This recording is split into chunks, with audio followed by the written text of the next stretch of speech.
Mga master, under po sa IRR or Implementing Rules and Regulation ng EO 174 ay nandyan po yung retitling ng mga existing field positions to positions in the ECP or Expanded Career Progression System.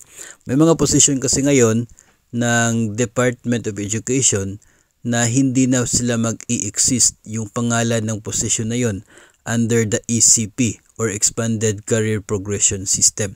At ito po mga current position tulad po ng Assistant School Principal 3. Pwede po silang ma-retitle into School Principal 2 kung sila po ay pipili sa pagiging isang school administrator o kaya ay into Master Teacher 3 kung doon sila sa academic track.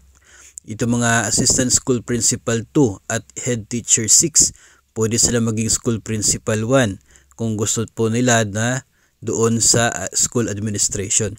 O kaya ay maging isang MT2 kung gusto po nila doon sa academic na linya dito po sa bagong system ng DepEd.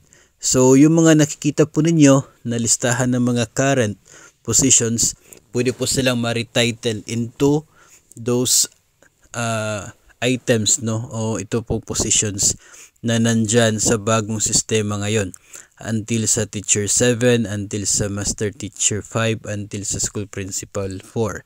So depende po sa magiging option po nila sa kanila pong magiging pipiliin na track, either magiging school administrator or doon po sila mag-focus sa academic.